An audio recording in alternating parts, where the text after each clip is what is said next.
In high school, I was dating a young lady. Her father used to believe, "Oh, you are the best thing that's walking. You were well spoken. You have a lot moving for you. When you get to college, everything is gonna be great. I can see success in your life." To you're not good enough. There's no chance in Monkey. hell over my dead body. You're dating my child. I don't want my daughter dating anyone that looks like you.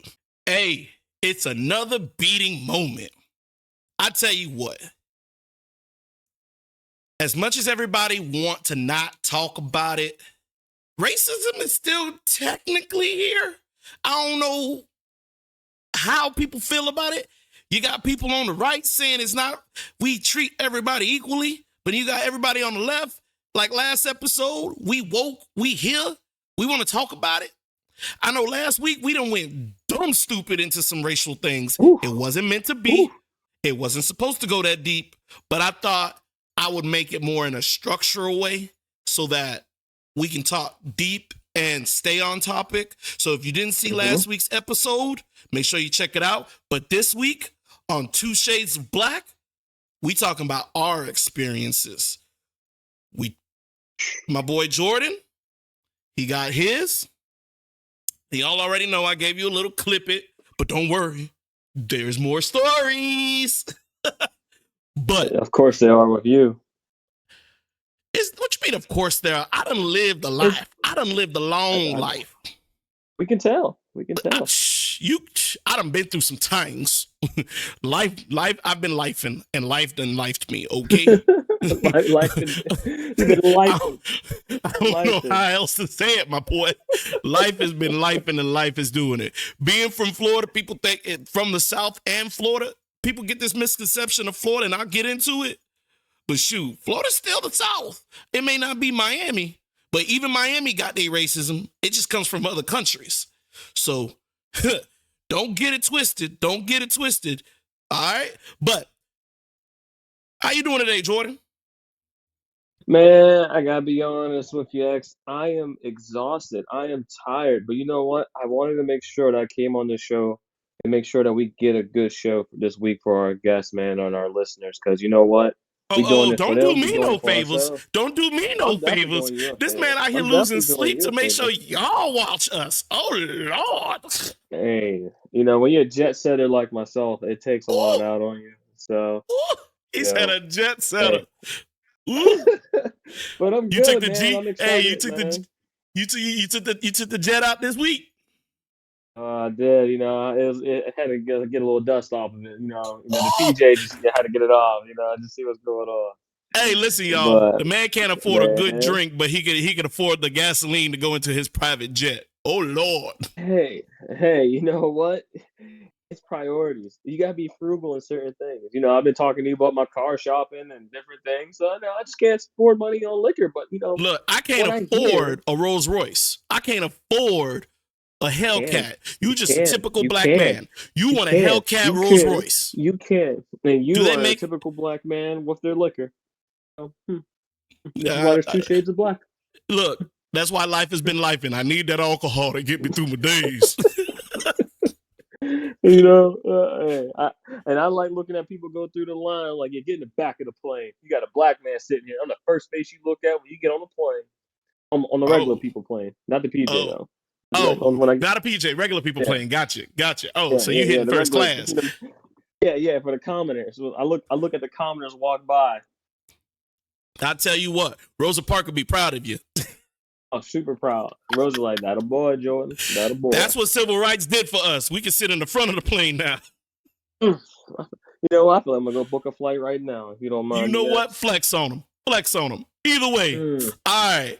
So, mm. ladies and gentlemen, today's topics. I want to make sure y'all understand what's going on. We're doing a little bit of new format. Y'all have y'all chapters. So if there's a chapter that intrigues you, you can go ahead and jump around and, figure out what you like. But today's topic is, does racism still exist? Now, I don't know about y'all. You got a couple of people that say I don't see color, but we're going to get into that. The next topic is going to be old school versus modern day racism. Now, I'm not one who to just harp on it, but I think this episode is needed. So we're going to talk about old school versus new school racism. And last but not least, you know me, I like to talk about relationships and how that You love intertwines it with here. y'all, how it intertwines with him. And we're going to talk a little bit about interracial relationship because that's been a hot button topic from them NFL boys always got themselves a bunny on their arm. Excuse me, white ladies, I apologize. But yes, they got a bunny on their arm. Now we got them Asian girls coming into the United States and they over here gobbling up white, black, whatever they can. And how they feel about their own people, I can't speak on, but that's how it's going to be. Either way, we got a packed full episodes for y'all this week. Jordan, what you got for us today? Man, so I think you ready to start it off right now? Are you ready to go? Yeah, let's get it. Well, Let's get it. All right, so let's go with the first topic, man. X. We've all been through some stuff. You know, we've seen different things. We've handled all different types of adversities, you know, especially growing up. And you from the north and you from the south. Question to me, and the question for you here today is, does racism still exist? Hell yeah, what you mean? Racism is always going to exist. And I don't even think it's just racism. I think it's also being a bigot, colorism, all of that matches and intertwine into what we call racism today. Now, I'm not going to be the one that's going to be like, oh, let me speak from the gospel. But it's out there. Whether or not, and let me put my 10 hat on, you know, it's 10 hat time. The one thing that kind of irks me in today's society is what we call our census. Our census is the most racially motivated thing that is out there. They want to say we're taking a census of our population and what type of people we have in our country. And I'm speaking of the United States specifically right now. Our census, you take a job interview. I mean, you apply for a job. What it matter what my race is? What it matter of my sexual orientation? What it matter of what I identify myself as? Oh, I want to get a consensus of what our unemployment rate is so we could, you know, segment that out. Here's how many whites got jobs. Here's how many Latinos and Latinas and Spanish Hispanic people got jobs. Asians versus Black and Americans. We all divided. So when you got people coming into this country talk about, I want to be better, well, I need to step on top of individuals. And to me, that's just fueling the racism. And that's just one cornerstone of it. You got other individuals looking at names and on paperwork, and they're like, oh, Tyrone, oh, I already know who that is. Loan denied. But I got the same credit score. I got the same attributes as another man. But you're going to deny me? But then you turn around and put my name as Conrad. And you got a shot. As much as motherfuckers want to say redlining is not still happening, and if y'all don't know what redlining is, this is what it means. But either way, if y'all don't know what redlining means, educate yourself. Go ahead and give them do you think racism is still alive in today's culture, my brother? My brother X. Don't say it like that. You gonna make me sound like I'm Malcolm X, brother Malcolm X. Hey, this ain't Wakanda. You from Wakanda? This ain't Wakanda. Forever. Hey, I'm too big to be from Wakanda. Yeah. Wakanda is in Africa. I look like I eats a lot. No, you know, you can be part of, you know, my man. What's the guy that went against him? That's way down in the tree. That's the bottom of the family tree when it started growing. But get to your point. There you go. My bad. I'm sorry to go down that far. Dude, I don't like agreeing with you, but a lot of times we have to because it's just how things go. But I'm going to take it a different approach, though.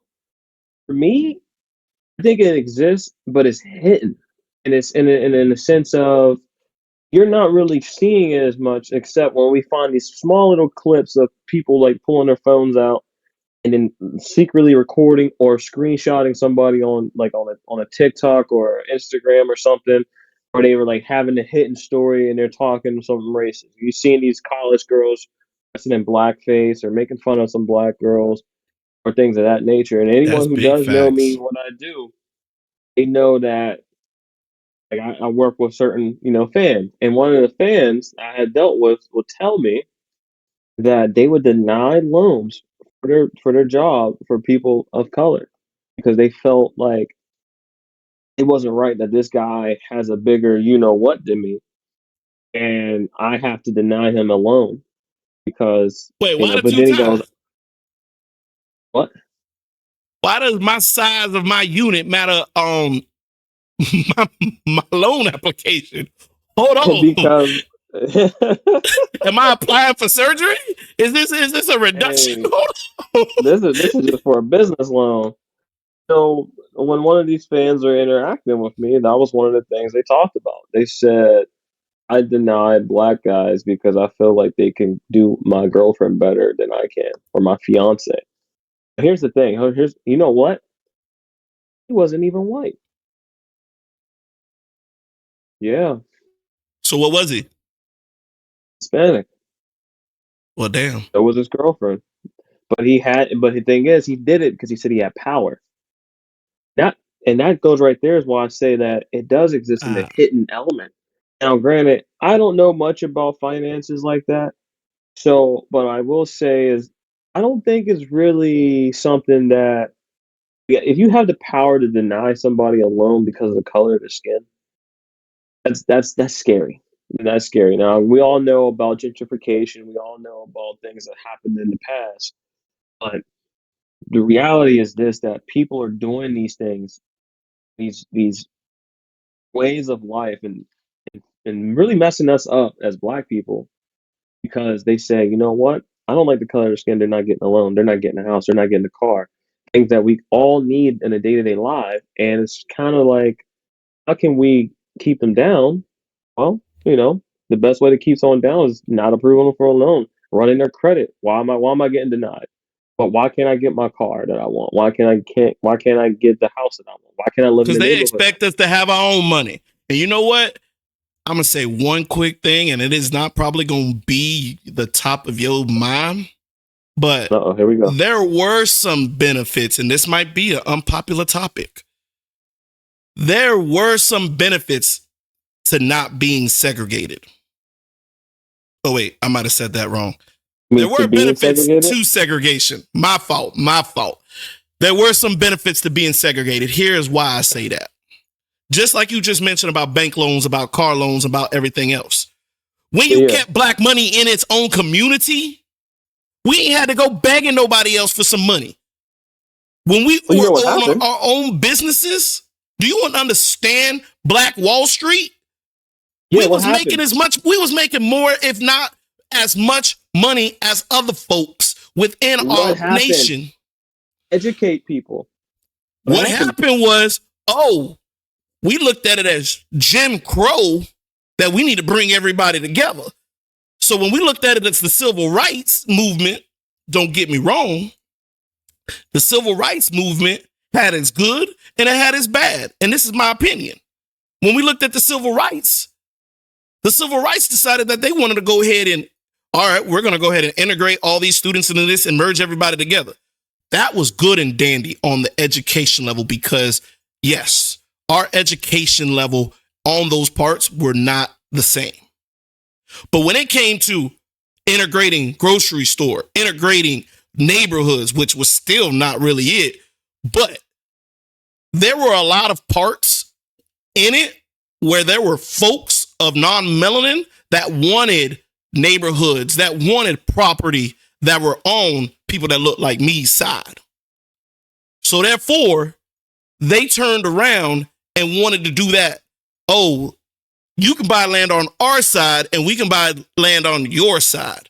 So you go ahead and sell the land that you got, which was more enriched in minerals.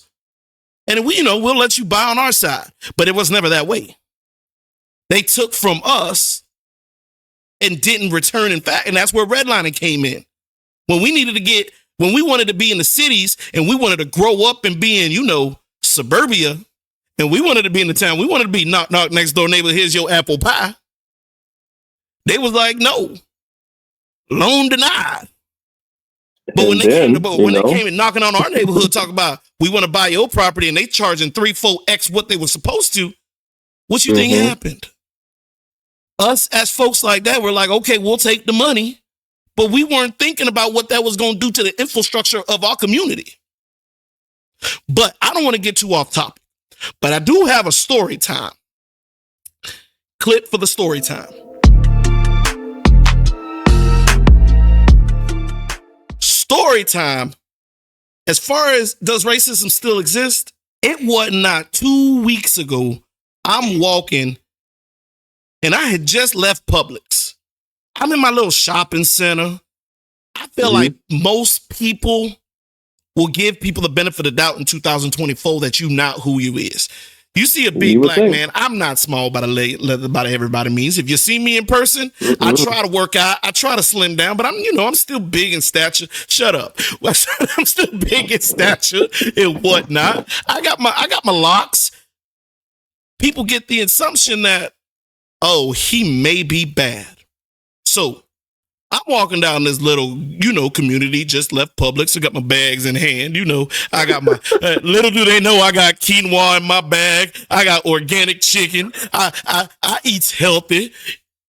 This lady done clutched her purse. Huh? Time out. You had an organic chicken? Yeah. I had to get. You must have bought that for one of your white friends. No, I was trying out a new recipe. I threw the chicken away afterwards, but I figured that. I didn't get to eat the so whole lady thing. clenched her purse. So I'm walking by, and the whole lady just clenched her purse, and I'm looking at her, and look. It don't matter what she was wearing. The simple fact of the matter is, I'm not one to judge individuals, but the shoes that I was wearing tells me that they cost more than what she had in her purse, let alone in her bank account.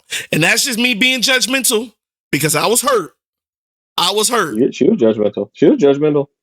I know she was judgmental first, but here's the thing. That doesn't mean that I need to reciprocate what she put out. Older or younger? Because the first thing when she clutched her mind, I wanted to tell her, I'm more expensive than you. So what you clutching your purse for? Was but that was the devil. I'm hurt. In 2024, what are you clutching your purse for? I don't want your money. I makes my money. Was she older or younger? She was middle aged. She had to have been like 40, 30, 40. Okay. She Can you looked around my describe your age town limit. for the listeners? My town, okay. Don't you go Googling me. Don't tell them. Don't tell them. I'm not going to tell the town. For you. My town is a mixture. When it first started, it was very rural. We was country bumpkins. We maybe had, when I first moved to my town, 20,000 folks. Now we done jumped to a blistering 150 or 120,000 in a span of 15 years. We was once ranked, I'm not even going to put no stats, then you can start Googling it. Either way, what I'm saying is, you got folks from all over the country mixing together in this town, from old to young to family people. Okay. That's the kind of town that I live in. And I'm still subject to, and I didn't even give you the worst part. She clutched her purse and walked off the sidewalk. So this lady was walking in traffic to give me and her space, and all I did was smile. And I said, you know what? Have a blessed day. And kept it pushing. Old me, younger me, less mature me. Oh, I would have popped off. I would have popped off. She would have got a mouthful. I would have been like, you dirty son. Look, hey, I'd have called her every single non-Christian name in the book. Because you know why? I was hurt. I built my life to be where it needed to be today, so I didn't have to take that shit. People that look like me, we try to aspire, we try to strive, we try to do whatever we can. Some of us fall short. Some of us make it. But don't you look at me like you would have looked at anybody else. I mean, I want you to look at me like you would have looked at anybody else. But no. Some people will be like, maybe she wasn't looking at the color of your skin. Maybe it was what she was wearing. I'm sorry, sir. I don't know for y'all who don't know what chubbies are, but chubbies are some short khakis. And them son bitches was lilac. It was a purple hue, and I was wearing a polo shirt Oh, so you look with like you some had regular money. sneakers. Regular Hmm. sneakers, my boy. It wasn't like Okay. I was wearing baggy pants and I with a shirt that says "fuck the police" You and might some have. Jordans. I'm not creating a stereotype, but there is a stereotype out there of black folks. But the point, Yeah. what I'm saying is, I just want to be judged for being me. And in 2024, with people still doing those kind of things, it's hurtful. It's hurtful. And you know what? It just makes me feel like I'm taking a step back and I ain't reached the pinnacle in which I wanted to reach. I'm still unapologetically me, but I'm still human. You ever come I across that mean, kind of stuff, Jordan? X. I think, given the fact that, like we said from the show, South and the North, I'm surprised you haven't encountered more of that. Oh, And I want to that's touch on just one something really quick, story. though.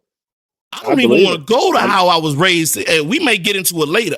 Next topic, I'll Yeah, bring up my school days I in remember you telling me elementary that. school and being Hmm. raised in what people say Hmm. Florida is not really the South.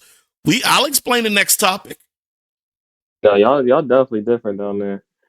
I think the heat be on y'all head too much, but I will say, Hot I tempered. want to touch on something there. When you were giving history lesson for the people, just want to let y'all know, we talk about Black Wall Street and we're talking about the segregation. There's a reason why there's no longer Black Wall Street.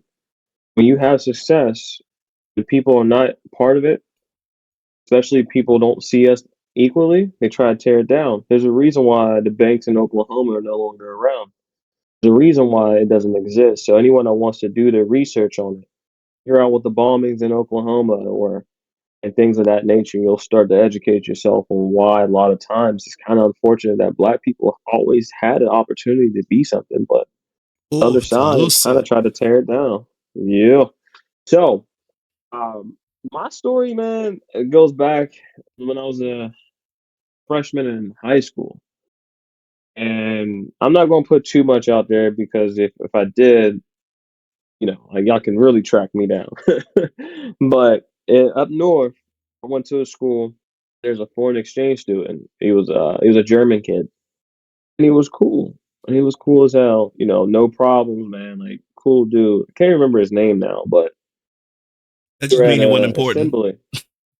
Yeah, obviously.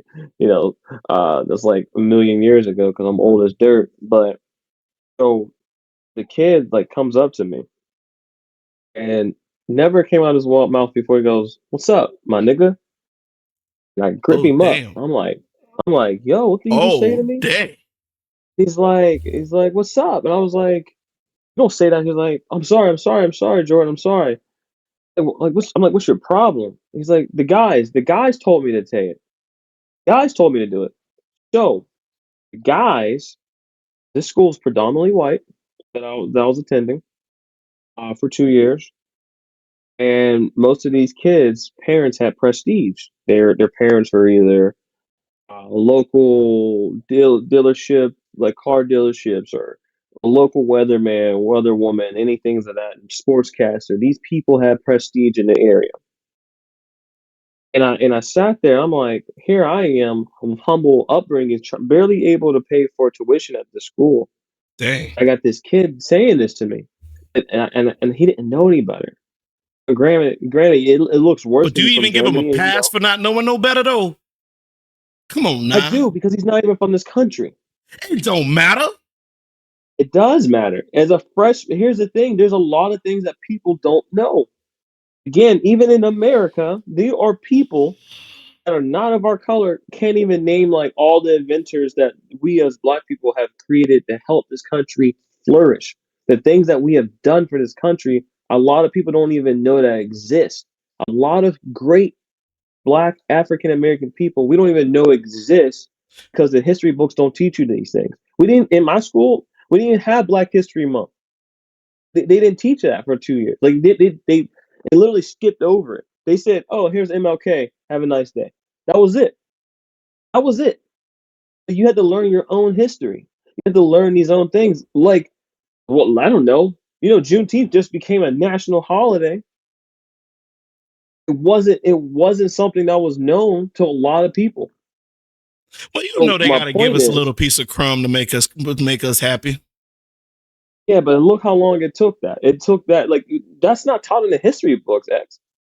So my point is, to finish my topic on my story, I gave the kid a pass because he didn't know any better. But you know what? Just to finish it all off, another kid that I was really cool with told me I couldn't hang out with him because his parents didn't like black people. So I think these things are taught, but I mean, it's unfortunate, man. That was the things we have to, deal Endure. with. But you know what? That kind of piggybacks off of what you just said, though. When you have kids out there being taught by their parents that you shouldn't be Hmm. hanging out with individuals of a certain shade or a certain pigment, but that kind of harps into our like basically spearheads into our next topic. Because it's like the Yeah. old school racism versus modern day racism. And yes, we know racism exists. We just spoke about it. But Yeah. old school versus new school, old school is exactly how you said. It was taught by parents. It was taught by Hmm. community. It was taught by, okay, grandpa didn't like these individuals. I almost said the wrong word. You Grandpa almost don't, did. grandpa don't like these individuals. So you, my grandson, you don't like them either. It was taught from a very, very young age. And they see it on the streets. They see it on TV. They see it in everywhere, every which way they turned. But in today's modern society, we spoke about it last week. We got the woke community. I ain't going to bring that up because I've already said my discussion on it. But with modern day society, it touches base back to what I was explaining to you with your German friend. Does he get a pass? I don't Hmm. care what anybody tell me. If you really want to really dive into it, America is one of the top. Am I boring you? Nope. Uh, Here's a run off. You can see me. Look, America is the top marketing country in all of America. Korea's right there.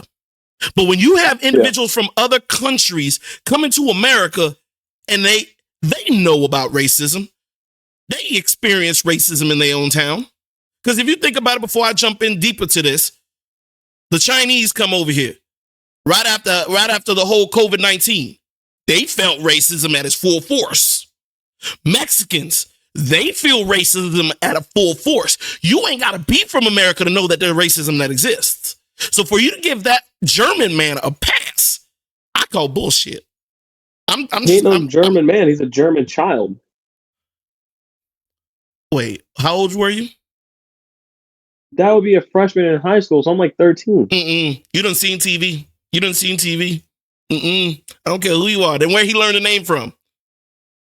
You would have learned, What if do you you learned mean, the man? good, you would have seen the bad. He didn't learn anything. He didn't even know he was doing something wrong. I misunderstood. He Other didn't just group of do kids. it. Okay, I The understand. The other group kids, of kids were the one that the told him to other say that. white kids that told him to go, hey Oh, Jordan, you better go man tell than Jordan me. I said what up. Oh, you better man than me. I done went and told the little non-melanin kids a new one. But I was an angry child back then, so I was swinging hands with everybody. But let me get down into my belief, and then I'll pass the mic to you as far as old versus new. Okay. Just like you had explained, growing up in Florida, and now let me explain to a lot of individuals. People will automatically assume Florida is Miami. No, Miami is a section of Florida. Miami has been taken over by the Hispanics. That's not Miami no more. I would just be honest. That's little Cuba, little What you Puerto call Rico. it? What you call it? That's little Havana. You're stupid. You're so stupid. Miami ain't Florida no more. Miami is just Miami. But when we look at it from the sport of I-4 or just a hair south of I-4, moving up and excluding Tampa and Orlando, the major metropolitan cities where they're blue, everything else is red in Florida. Everything else is red. where I can go out to the rodeo every weekend and see some mutton busting as well as some rodeo clowns and everything else every week, and we still country. What's up? Can you explain what mutton busting is to us Northerners? Mutton busting is what you do with your child and you put them on a sheep and they buck. A mutton is a sheep. You put your child on it because they're not old enough to get on a bull. So you put them on a sheep, and that's how you groom them into becoming bull riders. That's how you start. Yes. On sheep. Yes.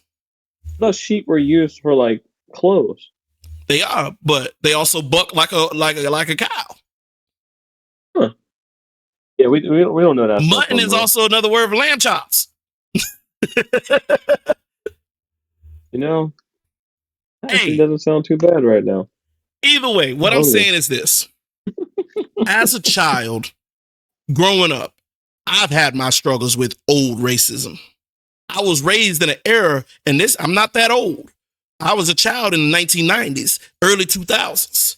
So when you look at it and you tell me old school versus new school, when I was old school, you don't understand that there were gangs in my community that didn't want people that looked like me around. We was getting in fights at bus stops. Let me mind you, I'm on my way to school. I'm trying to get an education. And you want to fight me in the early mornings at the bus stop because I'm trying to go to school and I just want to be here and be peaceful? You had a group of kids jumping individuals looking like me in school, at malls, everywhere, and they had specific names. And I had me and my best friends, and if they watching this, they know about it. Because we was getting in fights in front of the movie theater when I was over here just trying to holler at some females. But people over here was like, "Oh, it's fine. I'm not gonna step into it. We're not gonna protect him." When it was 1-on-6, when it was 1-on-7, shoot, there was a time I got behind whoop. I'll be the one to admit it. They took me behind the shed and whooped my ass like I was a slave. Not really, but I'm just saying figuratively. But as a kid though, coming from Miami, I was raised in Miami. I didn't have much racism. I maybe had the Spanish or the Latino or Latina people kind of, look at me funny because I was black and I wasn't like them, but it wasn't really racism because we just had a mutual understanding. Being raised Haitian, I had everybody Haitian around me. There wasn't no non-melanin people until I got moved north to North Florida. And boy, it's a different world. You was raised in the north of America, but North Florida, it's a whole different world. And the thing that hurt the most, it wasn't even that. I have one little last story. And you know what? I'm gonna tell that story before we get to the third one. All right. Because that one to this day still burn a little bit in my soul. But either way, with the old school one, just like Jordan just mentioned, I had a friend that when I was little, they parents didn't want me hanging out with them. Why? Because I was that little black boy that's around the corner. They ain't never know my name. They never called me by my name. They called me little black boy. You actually heard them say that? Absolutely. For those who know my real name is not the easiest name to pronounce or remember at times. I have a difficult first name. But like my daddy used to say, if you don't remember someone's name, you never really cared to learn it in the first place. But that's what taught me as a little kid for grown-ups. If you don't remember my name and you call me boy, that was the first time I was ever called boy. I didn't understand when I was coming from Miami. I didn't understand what boy meant. But coming from Miami, I just thought, okay, he didn't want to learn my name. So I gave him my nickname. And yet he still didn't want to call me by my nickname. It wasn't until a friend that was outside of that little group that we had broke it down to me. Hey, those ain't your real friends. Those ain't your real friends. They don't have good intentions with you. And if the stories you're telling me aren't jokes, they parents don't want you around and you're in danger. Did I ever Holy tell you how shit. the hell I learned how to swim for the first time? Nope. I was at a friend's house. Now, back in the day, you could call us the Goonies. We used to be on bikes. We used to ride everywhere. Bikes was your transportation as a little kid. It was your Get transportation. around. So I went far. This day, I was like on my bike. I drove my bike for about an hour and a half. This was a friend that I met through camp. So he lived in a car would take us about 20 minutes to get there. So imagine on a bicycle. A good hour. There you go. So I brought my swimming trunks. I'm like, hey, it's my first time going swimming. You know, I'm a regular black man from the inner city. I don't know how to swim. The only deepest water I've been into is a street puddle. Boy, we got out there. I'm excited. I jumped my dumb ass into the pool. You can't swim. I can't swim. I'm gargling. My dumb ass trying to drink the water, think I'm going to survive by drinking the water, gulping it in. No. And this was my lesson that I learned, and I never will go back ever again. And this is why I never went back ever again. They parents watched. It was the other little kid that came and saved me and pulled me to the stairs. And as I got out of the stairs, who was standing at the glass door? The mother was standing at the glass door staring out. But yet I'm over here swimming and dying. Was this at their house? Yes, it was at their house. This is at their house, and the parents just staring there looking at the little, like, Florida door. Get out of the pool, and what am I staring at? Is they parents, is his mother staring outside the glass as the kids pulling me out of the water. And the only thing that came to my head at that time was, they are not your people. That kid, that black kid that told me that at school, they don't have good intentions for you. So I never went back over there. Nope. I got on my bike and rode home, soaking wet. You never talked to that kid again? We said here and there, and I said hey here and there in the hallways. But what we got to talk about?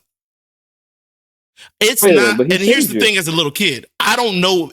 To me, 1 + 1 = 2. You is your mother's child. Thank you for saving me, but is that gonna happen when we older? You feel me? As a kid, I'm not giving someone the chance. The wall, the painting is on the wall.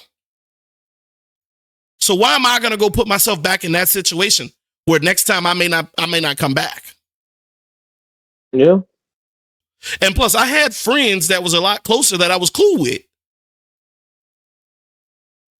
This is your camp buddy, so it makes sense. Exactly. But I had school buddies that was right around the corner. So I learned my lesson. Because you know what? The cool kids that was around the corner, they were the one that taught me how to swim. It was their parents that ended up teaching me how to swim. Your boy wouldn't have been here. And I thank him to this day. He pulled me out of that pool. But your boy wouldn't be on this podcast if he didn't. I would have been another kid drowned in the Floridian pool. But anyways, that taught me what it is. And I later did find out that boy, and I'm not giving no shout outs or no names, his father was an Aryan. I don't know what you could call it. No Aryan, white power, KKK, whatever. To me, it's all in the same boat. And that's why I was like, oh, that was the first smart thing I ever did as a little kid. That was crazy. Old racism. But new racism, I couldn't even tell you. I don't even know what to tell you about new racism. Shoot, I can. Honestly, X, I think is what I touched on earlier. New racism is the racism you can't see. New racism is the racism you can't touch. New racism is the stuff that is hidden in plain sight. There are people that will shake your hand smile in your face, literally talk to you, buy you a drink. When it comes down to it, they not like us. They not like us. They not like us. And that's the unfortunate part. And it's like sometimes you sit back, actually, you be like, you know what? I'd rather have the old school. At least I know you don't like me. I can Thank look. You you. can look in my face, and you be like, forget this, brother. You know what? Here's the thing about this, and I'm about to get real serious real quick with it. They hate us. They hate us. New ones, because I think J. Cole had a line in God Bless America. I won't fight your wars. I'm gonna your daughter. I'm gonna burn your flag. I'm gonna learn your craft. They don't like that. You know why? 'Cause we're intelligent. We're the scariest thing to the people like that support modern day racism. When you got somebody that is educated, black, tall, brown, and handsome, you know what? I might, your daughter, I might get her pregnant. That baby gonna be smart, and you gonna be mad, and you ain't And gonna know what to do. Do athletic. I love You it? already taking all the sports. And then, Now you trying to you know take the that businesses? you know the extra ligament in their leg. You know that's what I was told. I was told that in high school. Like you know why black hey Jordan, you know why black guys are faster, right? They have an extra ligament in their leg. That's why you can jump so high. No, I'm just better than you. That's all. I'm better than you in sports. That's just what it is. Ain't that, like don't get mad that you're a senior and can't dunk and I can as a freshman. Like that's not my fault. Facts. But here's the thing though, X. When you looking at the brothers that are educated like us, who got degrees, play sports, know how to speak with intelligence, and you and I had this conversation a couple of days ago about how we speak and how we're around nuances and how we, you know, articulate our words with these people. They hate that because they rather just be like, yeah, yo, for real, you know what I mean? Saying like they want that. When you got a black man like yourself and a black man like myself, it's dangerous because that means we know something. That means, you know, what they said. My dad told me that, like they said, you know, want to hide something from a black person, put it in a book. They ain't ever gonna read it. I got Ooh. books, got comics. I read, I Google, I can look, and I interpret it. Every little thing. There ain't nothing that you can do to hide from me. They hate that. When we looking at modern day racism, man, I don't want to. I know we touched on this topic a long time, but the modern day racism is the people that are hiding in plain sight. They will smile in your face, talk about you to their friends around you. Oh yeah, this is my buddy Jordan. This is my buddy X. He's a great guy. And we walk away. I hate that guy. Something about him. Just the cut of his jib, I just don't understand. Oh, the cut of my jib is that my jib is a as they call. I found out what a purple crayon was. That's the problem. My purple crayon bothers you. The modern day racism overall is like scarier because Do these you are the have a people that preference? I said it. I said it already. I'd Old rather school? have old school because at least if I know you don't like me, I could prepare myself. I could be like, you know what? I know this person doesn't like me, so if I And I'm walk gonna stay past them, fuck around from you. I'm gonna keep my distance. I'm not gonna invest my time, my not my secrets. I'm not gonna invest anything with you because I know you don't have my best interest at heart. And the thing is, when we're looking at this, we as a society, as humans, we need people. We need each other. It's unfortunate that there are people that are racist. There are people that are don't like you because of the color of your skin, want to see you fail just because of that. Not because you suck. Like if you're an asshole, you're an asshole. Yeah, the hell with them. If you're kicking kittens for sport, yeah, they deserve to be hurt. If you're drowning little people, if you're doing negative things, You those are the said people drowning that need little to be people. treated. That I'm just it's coming too up with close to random. home. That it's too close to I'm home. sorry. It ain't even mean it like that. But my point is, man, we can get to the next one. Is Hold on, I got a little when things telltale are too. Go ahead. when things are hitting, when things are hitting, it's dangerous because you may think you might find someone an ally, but they're actually your enemy. I agree. Um, this has been we had this conversation the other day when we was talking. And one of those things, the conversation we had, and I'll elaborate for those viewing.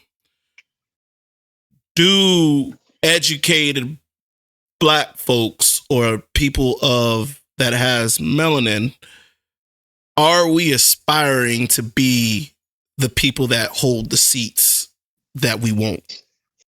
And myself and Jordan had a deep conversation about this, and we weren't coming eye to eye on it. We were just simply in the question that got us into this deep conversation was, for those individuals like myself and Jordan, we come to crossroads as a Black person, as a Black individual. Many people of other cultures, other communities may go through it, may not. It depends. I don't know. I can't speak for them. But as a Black man, we have a fork that comes in the road, and how we set our lives moving into the future. It may not be as prominent as it was when we were children, but based off where I was raised in Miami inner cities, it was already all in front of me. You had the streets, or you had to go against the grain. You go with the grain or against the grain. And in a lot of those facets, and I'm sure a lot of people that look like me can relate to this. I've mentioned this in the beginning. Are you who you hang out with? There was a reason why I wasn't. I chose that different path. But where our conversation started splitting for Jordan and I, was our motivation to get to the top. Who was motivating it? In my eyes, I was always, I'm not going to say always taught. I always believed I had to follow and this is honesty coming out for me right now. I always was taught or believed that I needed to emulate the white man in order for me to succeed. A lot of people in the different cultures believe that the non-melanin individuals is the path to success. If I can align myself up with those individuals, then success will come. Like I said, 1 + 1 = 2. If I act like them, I can't look like them, but if I can act like them, maybe more riches and treasure will come to me rather than if I act like what my community and what the stereotype has put before me. And for me, to this struggling day, I'll be brutally freaking honest. I had a freaking identity crisis growing up. I really had an identity crisis. We didn't get to that part. We didn't. Because I didn't think about, after we got off the phone that day, I had to really get down to the root of why I thought the way that I thought. And I almost forgot that I used to think that way when I was younger, that I didn't like myself in my own skin. If I'm being 100% honest, there were days I didn't like being black. I didn't. It fucking sucked some days. It sucked. Seeing you with that Bass Pro hat doesn't make it any better. But Bass Pro is a company. It is not a culture. Okay. I'm playing. Go ahead, man. But I get it. And I get where you're coming from with that, because I get a lot of people who come in and it's like, well, it's predominantly shopped by people with non-melanin. And I'm like, I don't look at it that way. I have to call a spade a spade. It is a store. It is a store that sells certain items that I use, that I believe in. It is a way of life. If I'm a fisherman, hunter, all of this. Yes, exactly. I like to be out there bass fishing. I like to be out there fishing. I like to go hunting. I like to do a lot of those things. This is a store that provides me the tools to do so. But as a child, and the things of getting beat up at a bus stop, having to, as a, excuse my language, as a 13-year-old having to fight a 20-year-old dude at a bus stop because of the way that I look, hell yeah, that shit was tiring. I had to go to a school where everybody looked like something else other than me. My graduating class was 4 black people out of 900 white folks. They are not like us, but I damn sure want the privileges and shit they got. So as a kid, I ain't gonna lie, my mom had to work a shitload of hours. So did my dad, just to keep up with the Joneses. Being an immigrant from another country, having to come to America, and my parents had to get it out of the muscle, we couldn't always get everything that I wanted. It wasn't until my mother, who is the strongest backbone woman that ever lived, became who she became and started making money. Okay, I started living a little bit better. Life wasn't that hard. My mother was the pinnacle of success for me. Black folks can make it to the top. Get your medical license. Get what you need to get to make the same money as those other folks. But my mother had her battles. My mother came to America in the 1980s. My mother was witnessing old racism. But as a child, for me, some nights wishing that I was white, so life could be a little bit easier. So life could be, less daunting. Don't judge me for being me.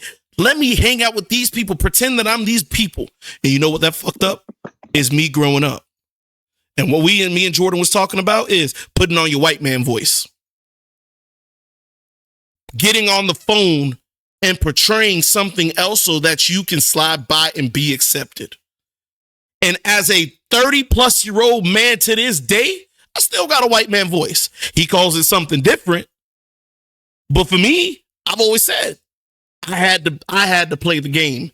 And the game, I don't know, it's because where I was raised or I've been brainwashed. I am a successful, hardworking black man. And I still to this day believe it. I love being black. Those challenges that I went through as a child makes me who I am today. And can't nobody tell me goddamn otherwise. Because I am a successful black man and will continue to be a successful black man. But it was that goddamn easy. So when I say, okay, yes, Jordan, you have some points and you can get to your point, and I'm going to wrap this up. To this day, I still believe I can still be unapologetically me, but in a conference room with people that don't look like me, I got to be something else. I got to be something different than who I am with the people that look like me. And I don't know if how many people could relate to that looks like me, whether it's a male or a female, but there is a shitload because I've had this conversation with people that look like me. What say thee, Jordan? Well, first and foremost, give it up for X for, speaking his truths out here, y'all.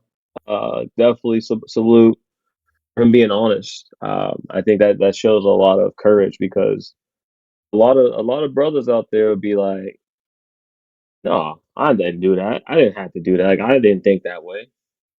I always thought this way. I'm hard, right?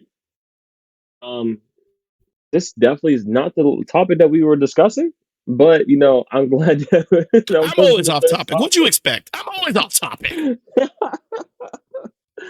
But man, that conversation that we had, y'all, it was definitely, one of those things where we were sitting there like, we should have just recorded this, just talking about it. And now we get a chance to really do so. We started talking about like what our influences were. And what it showed for X is that people that are not of color are influences of success because that's what you're seeing. So for me, what I said was the way I speak is because I'm about to get into my part. My father used to go like, "You got to speak the King's English. If you can't go like, what's up, homie? What's up, homie?"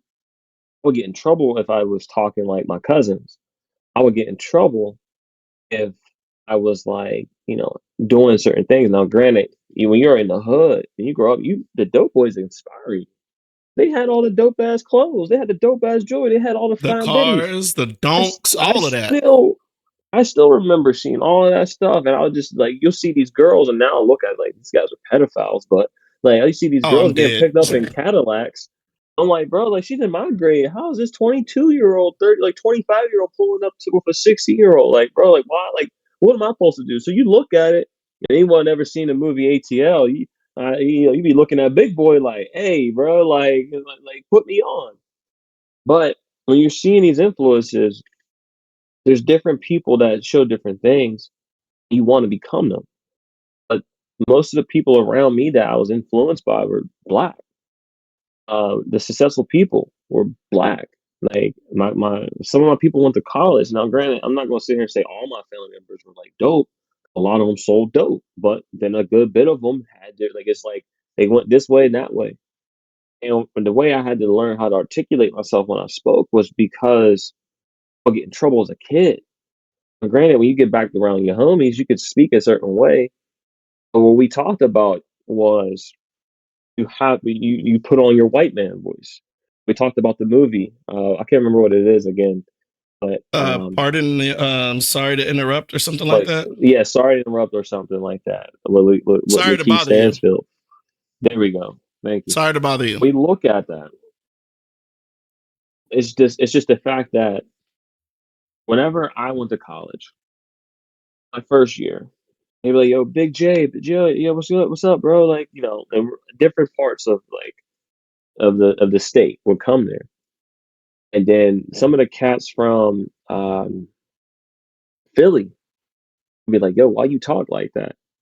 But then at the same time, some of the white kids would be like, "I don't know what you're saying." I would use hood slang.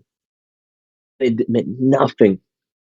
And if you say something from the hood, it means absolutely nothing. And this is why I always make fun of X from being from Florida.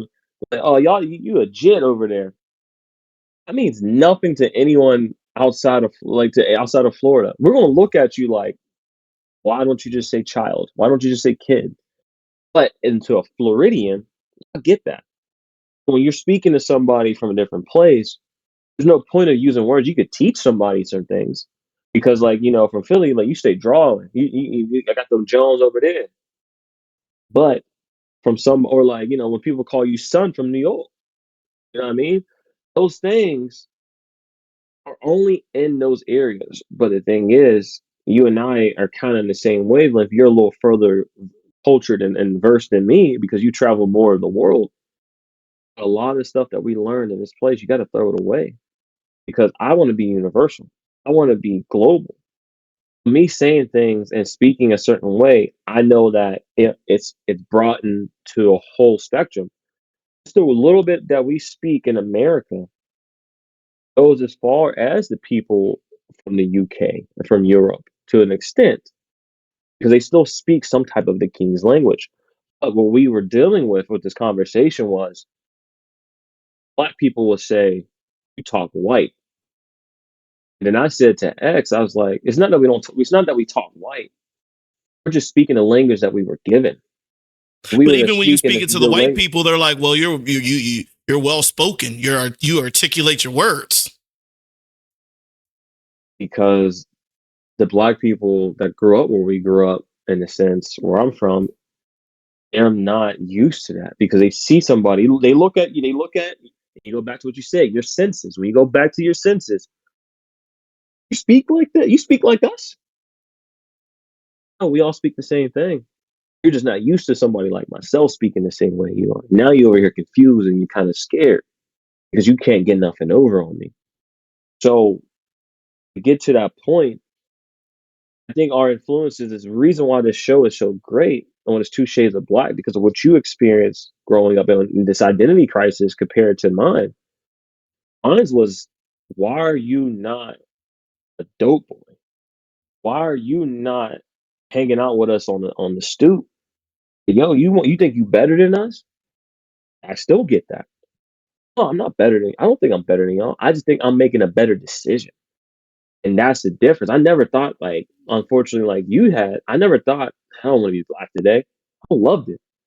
But I always thought like, man, maybe I should start slinging something. Maybe I should start selling something because it just seemed like everyone around me was doing it. So why not do the same thing? And that's where we kind of split paths. But what we came together on is that we both know how to maneuver in rooms and be a chameleon when we need to be. But Facts. I don't think there ever will be a day where we don't need to be. Because if you want something, you gotta play. Sometimes you gotta play the game. You can play the game your own way. You gotta play it in the sense of how you think it's going to work for you. Sometimes it doesn't always pay off. Some people fail. People don't ever succeed at what they're trying to achieve because they feel like they either don't want to sell out. And I talked to a cat today. Like, I'm no ass kisser. They want to get grants. It's like, no, you don't have to kiss ass. You just got to maneuver and change your approach. Figure out different ways. You don't have to be an ass kisser, but just be better. Just figure out how to, start fresh. But a lot of people don't see that way. So I'm gonna use this to transition us to the third, and I appreciate you sharing that as well.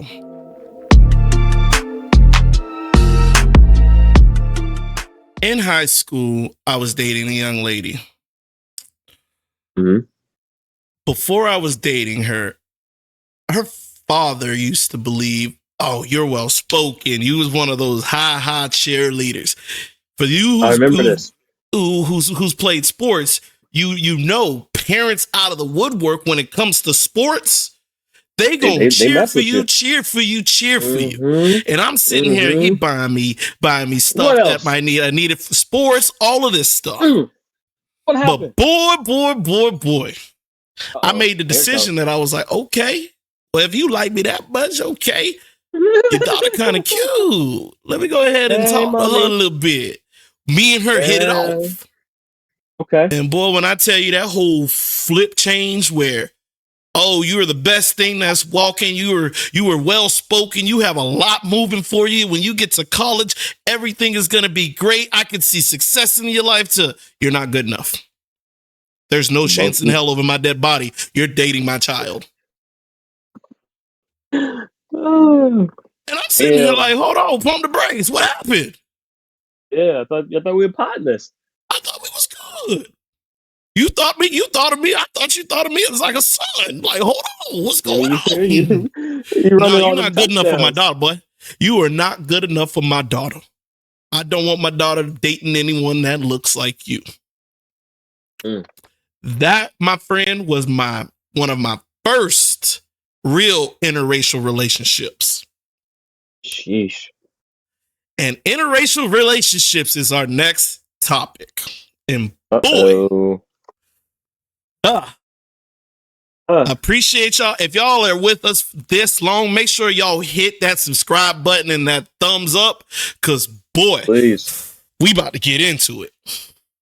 We ain't been getting into it for the last hour. We gonna get into it now. Let's do it. So, interracial relationships.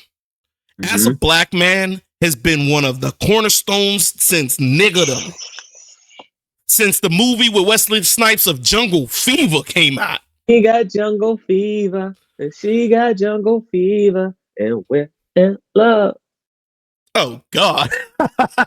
Either way, Jungle Fever, mixed breed, Blasian, whatever you want to call it. There is a ton of interracial relationships happening.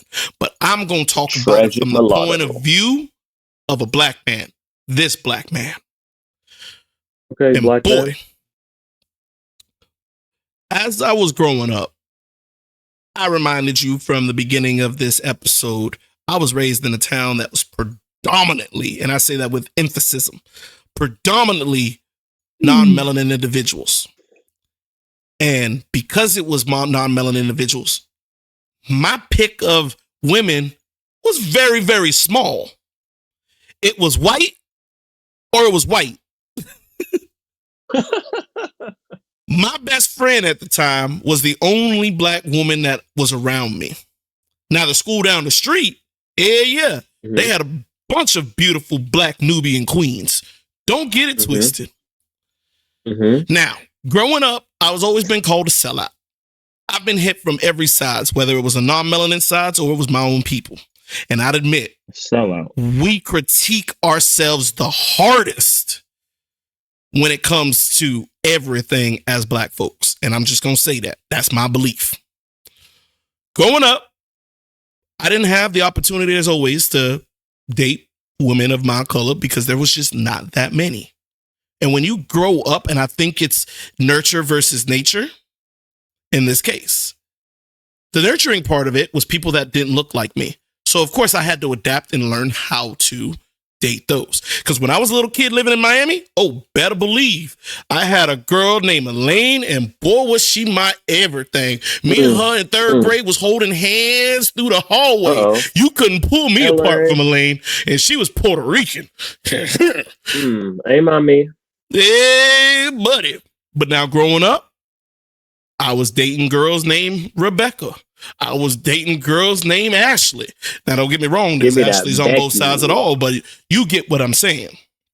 So as I grew up, I started getting hate when I finally got to college, because college had a lot more Nubian queens, and they were all within my vicinity. So, of course, I'm getting bashed. Oh, why you always want to date Becky with the good hair? Oh, why you always want to, and I'm going to be using terms, the pink toe. Why you always want to go ahead and date the non-melanin girl? You want to date all this girl. Well, what about us? You hate black women. You hate black women left and right. I don't hate black women. I tell you what, I love black women. My mother is a black woman. My two sisters are black women. My cousins are black women. I cherish them. Now, I've also lived with those black women, so I also know. Now, it's not a stereotype, because not all black women are the same. But being raised in a house full of black women and interracial relationships, it does something to you. I still love my Nubian queens, but I'm not going to say very, very picky. There are certain types of Nubian queens that I'm attracted to. And in my vicinity and where I have been, I haven't had the luxury of meeting them yet. Have I sought them out? No. Because I'll be honest. If it ain't Asian, if it ain't white, if it ain't Spanish, they don't typically approach me. For some reason, black women don't approach me. I don't know if it's because they've seen me with other people. It's because I've been with white girls. My Bass Pro Shop. Hey, but that's country black women. I just got to go to Alabama and Arkansas. I ain't been in those sections. But what I'm saying is this. When you look at the NFL and you see a brother being congratulated and getting the highlight of his life, most people that I hear that are in my circle of black folks, oh, he sold out, got himself a white girl, and now he's going to the NFL to make her life better. All of these other things. Growing up in my way in college, I learned a few things. Today's society of women, it's tough. It's tough being a man in general, but it's also tough being a black man in general. We have society holding us down for the most part, and we have our women with high expectation of this black man to be up there when we are still in the midst of building ourselves as a culture. And I'm talking to you, my Nubian princesses. I love you, but the expectation that a lot of black Nubian princesses put on their kings are very difficult to get there. You have to be self-made and made already for them to feel you're right where you need to be. Look at today's society and what they've said. A lot of these women are like, oh, he need to make 6 figures. He need to be able to pay and buy me everything. This is not all women. These are a lot of the women that are showcased on social media. And social media influences us a lot. But you got these type of women that are out there.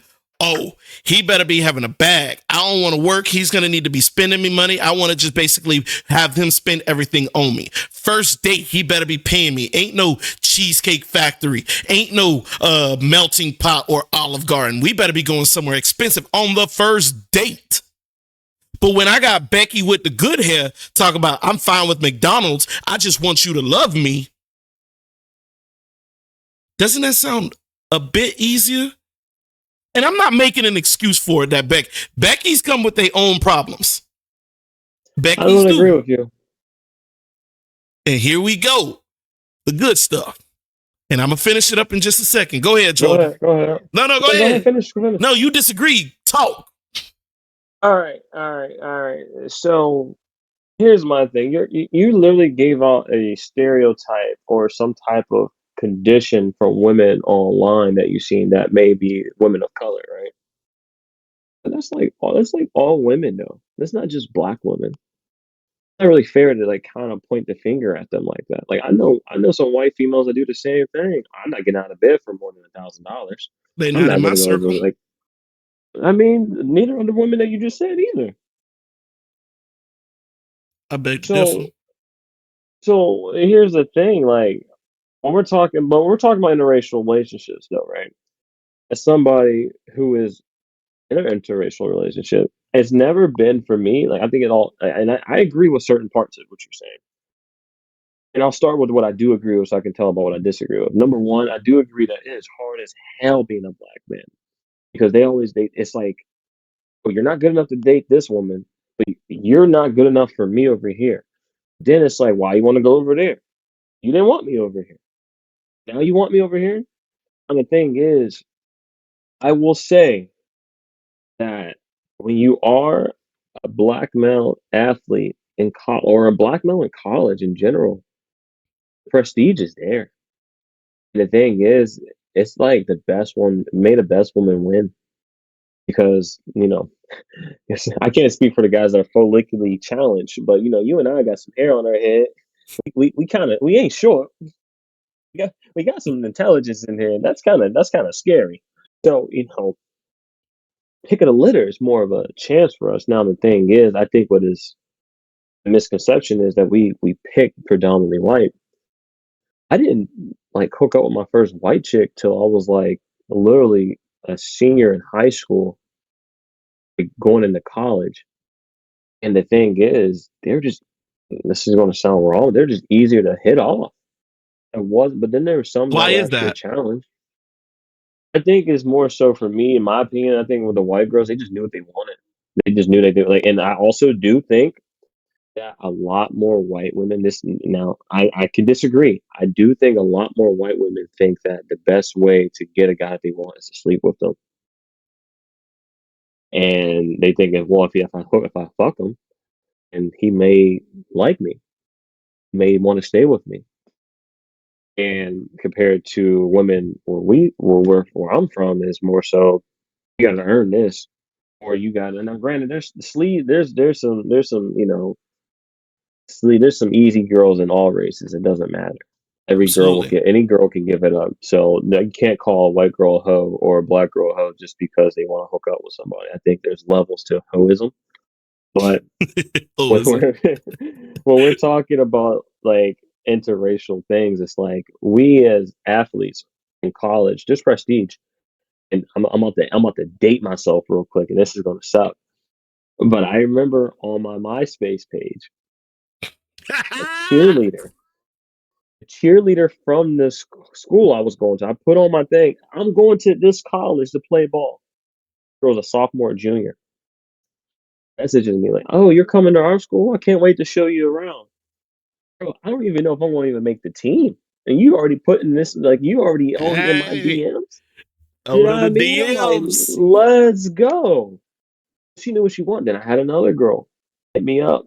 Like, hey, I see that you're going here. I would love to. And this is when Facebook started to become relevant. She on my Facebook. And here's a quick little story about that. I'm single at this time. I'm doing whatever I want. I'm on campus. I'm new, I'm a freshman. This girl, I didn't want to date her. She was a white girl.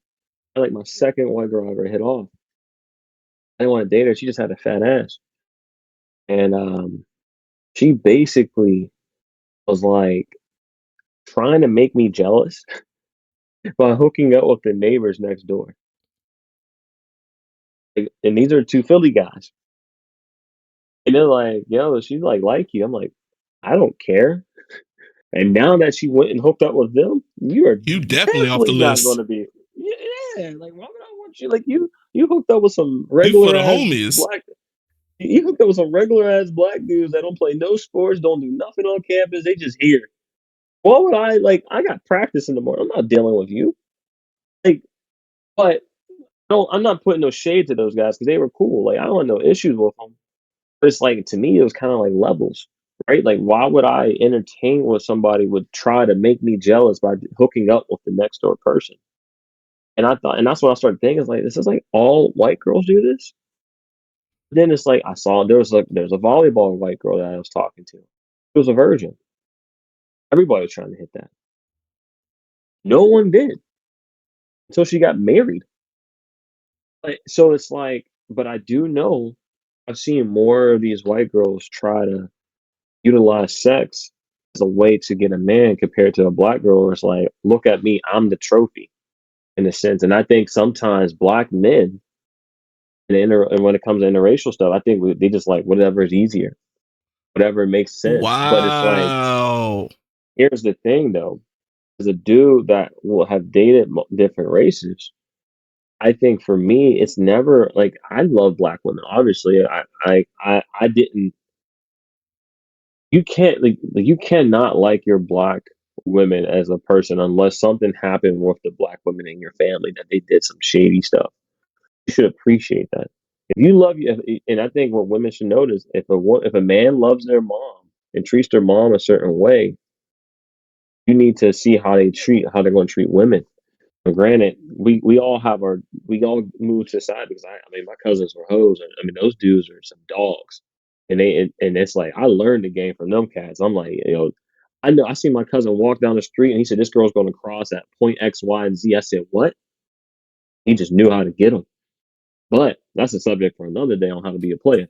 But again, to get back to the point, I'll wrap up my segment here with this is when we're looking at interracial relationships, it is hard. It is definitely hard as a black man because we have everybody telling us what we can't do. And then there's like that person that man loves us. It's like you can't as and I say this speaking for myself and I think I can speak for you too. As an educated black man, you can't just say if it ain't black, I'm not doing it. Or you can't say if it ain't white, it ain't right. If it don't snow, I don't go. Whatever I can come up with a bunch of these nuances for dating outside your race. But here's the If it ain't thing: Asian, when there's you no have sensation. whatever, there we go. I was waiting for that one.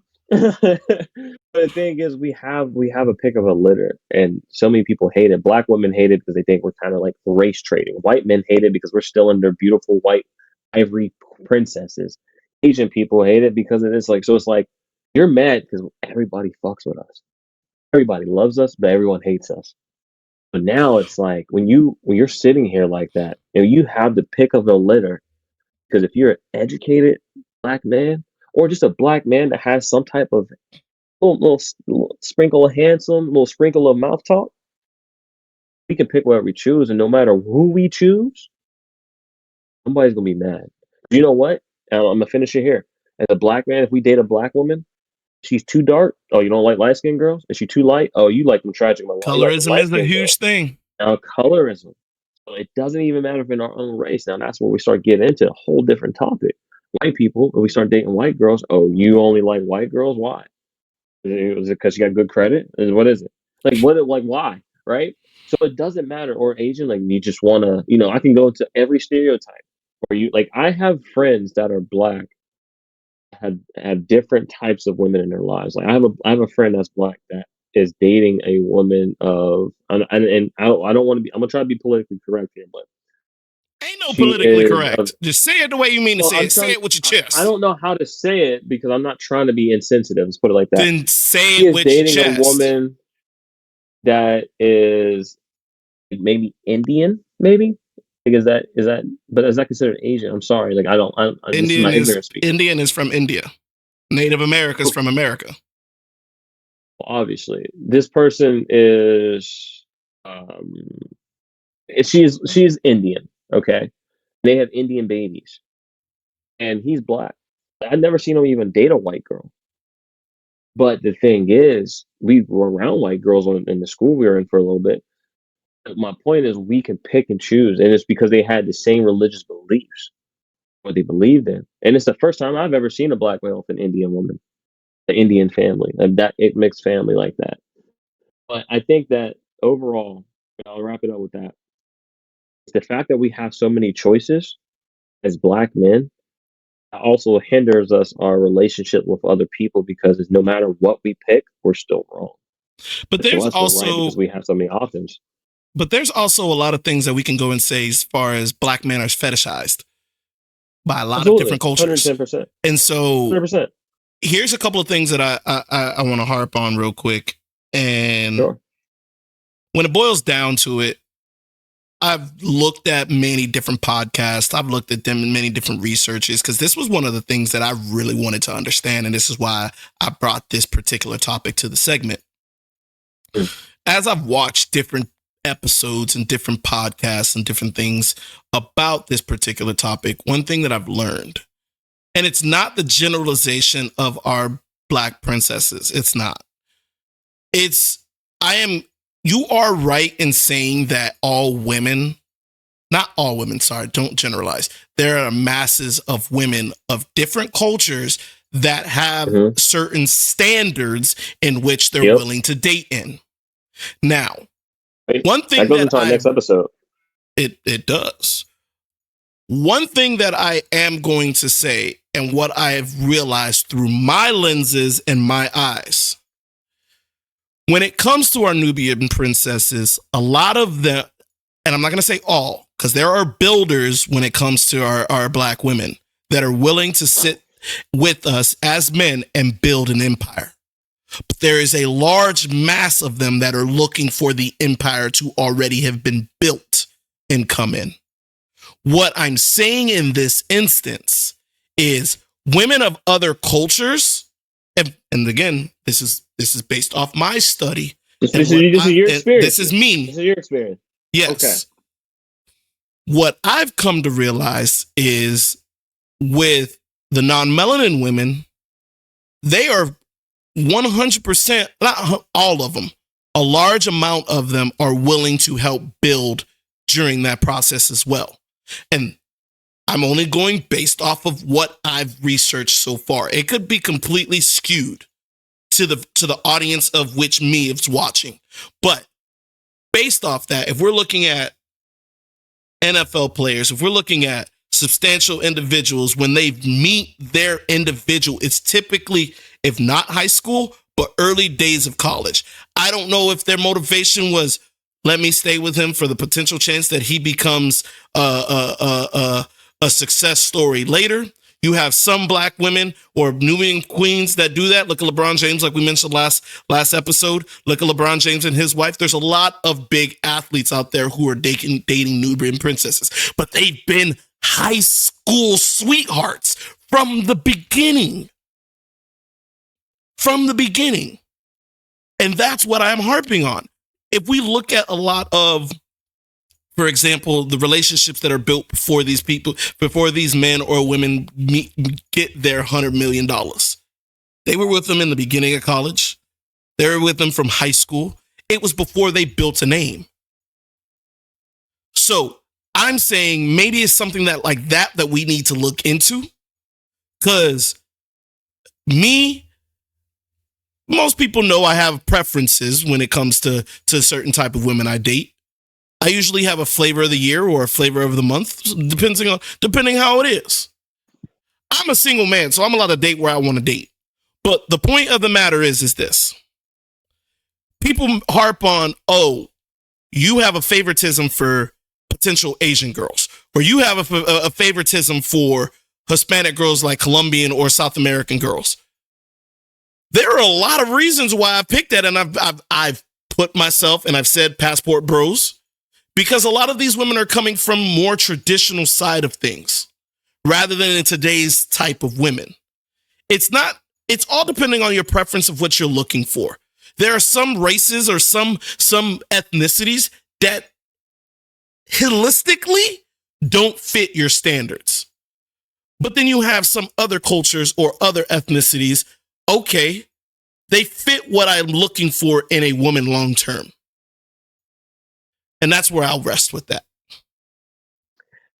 I mean, I just think that your standard, and we'll get into standards in our next episode, but I think your standard can still happen no matter what race. I just think that maybe and that's why I didn't generalize. I said specifically most women. Now, there are outliers because I still to this day do meet and date other type of no, I do date Nubian princesses. I do. I love black women. But there are a certain type of black women that I can date. And you started out saying that they weren't looking for you. They're not. But they're all you know but here no, hold on. That doesn't mean I don't get I'm talking about when I get the ones that look for me are typically not black women. But there doesn't mean there's not an outlier of one or two that do. I don't know if it might just be me that I hold black women to a higher standard. It could just be me and something that I need to work on. But I've dated black women. The last black woman I dated was 2021. And she was a nurse practitioner. They make bank. That was a long time ago. My bad.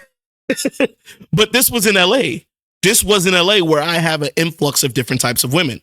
Now coming to Florida, it's not the same. I have to go to big cities to find those types of women. I'm not saying they may not be here, but I'm saying it's just harder for me to find. You make a good point on, and I think where a lot of people misconstrue a lot of the things that we say. You are a product of your environment in a sense of what's around you. And I learned this from talking to one of my friends that I was kind of being judgmental in a sense towards like a girl because of who she was with or dating in the past. I thought about it and I looked and it was like, well, this town kind of sucks, right? So it's like, well, this is you're picking your litter. So it's like picking the tallest midget. Like, what are you going to do? Like, you got to pick your best choice. And if the best looking black woman does not fit your standards in your area, unless you're going to go head hunting for a black woman that you're looking for specifically, and you have more of a chance of women that you get along with that may be a different color, I don't blame that. That makes sense. Have you ever been on a dating app? You ever been on a dating app and you put in has to have a master's degree, looking for a black woman, has to be between these certain ages. On a dating app, dead ass, there's not that many women those fit those criterias. And I've never been on a dating app.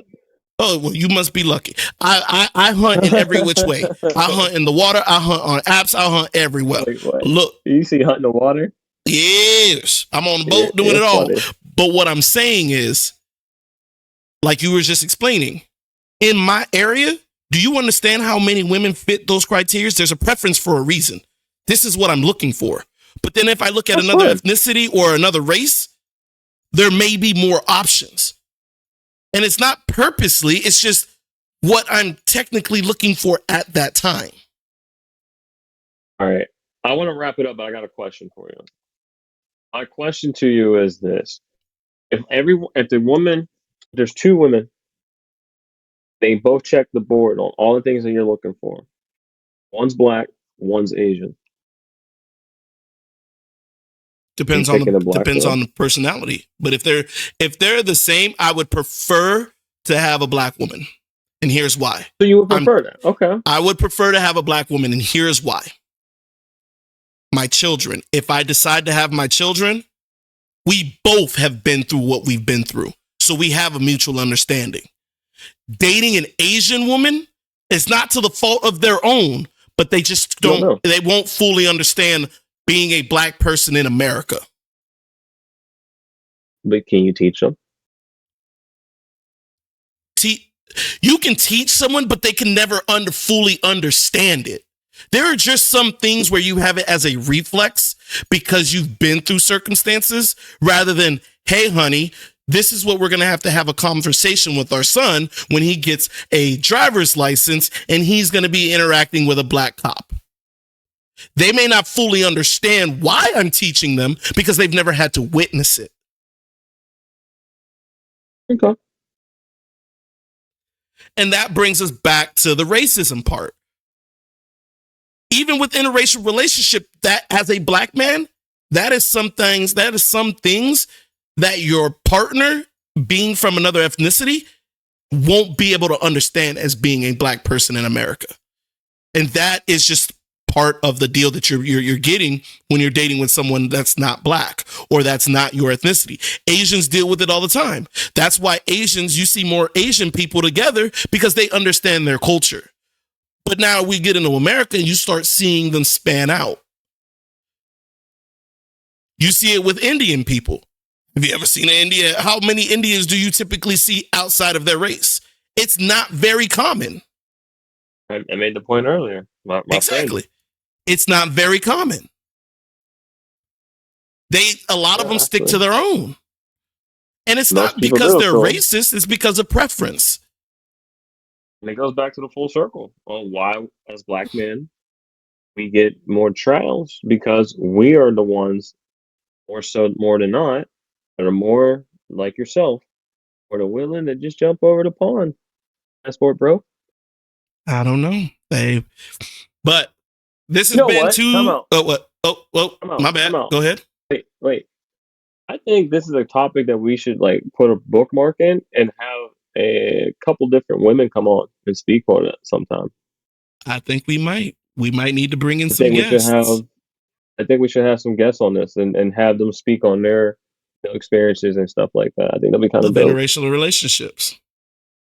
Let's do it. Bingo. Y'all heard it first. We about to bring some guests in. Either way, This has been a great episode of 2 Shades of Black. We'll see you next episode. Yes, sir. Later.